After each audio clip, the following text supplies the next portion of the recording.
Let's turn our attention, guys, to the Wizards here. And I want to ask a simple question. The Wizards lost Ariza. We thought that there was about a 50-50 chance they'd be able to bring him back.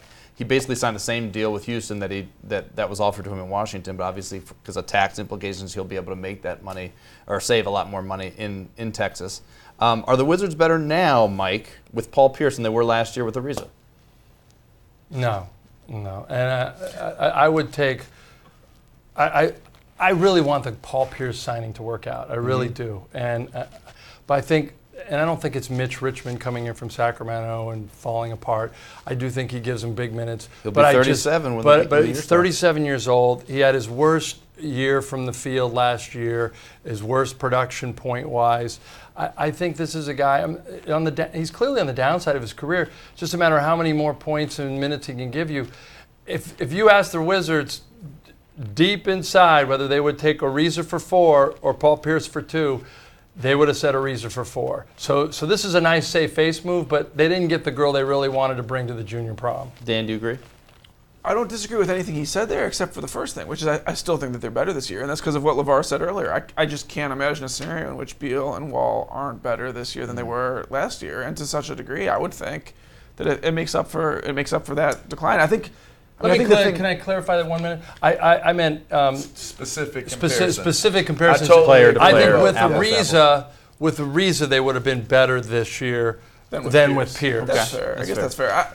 I think the thing with Ariza versus Pierce, to me, the biggest difference is the defensive stuff. Ariza was such a great defender for them last year, and Pierce, probably never has been a great defender, but at this point in his career, he certainly isn't. And so, to me, that's the biggest. What do you think, You LeVar? couldn't pay Ariza a penny more than what you were offering him first and foremost. So the fact of the matter is, when you look at if Ariza was signed, Ariza would play a whole lot more than what I anticipate Paul Pierce playing. That's first and foremost. We should open the door for more time for. There you go. You don't want to retard the growth of a high draft pick in Otto Porter.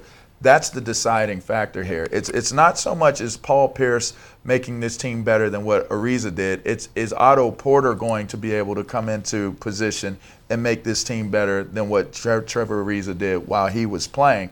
That, I think, is what the Washington Wizards brass are probably leaning on. So I would say they are probably better. From what I'm hearing out of summer camp, Otto Porter is showing signs of playing really well. The night before. So if that's the case, then now you're talking about a young, confident player that now adds to Bradley Beal and John Wall in that backcourt. I think it makes them better. Yeah, he's still here. He had a back issue already, and it'll be a couple months. What are you going to do with that? That's a good question. Once he gets healthy, you're starting the season almost certainly without Webster or Ariza, and with who knows what the starting lineup will look like exactly. Right. You gotta hope that if you have to start Paul Pierce immediately, that Otto Porter can still play more minutes than Paul Pierce. And Porter, one of the big strengths of his coming out of Georgetown was his defense. So maybe that can help shut down on the defensive side, step in for a reason.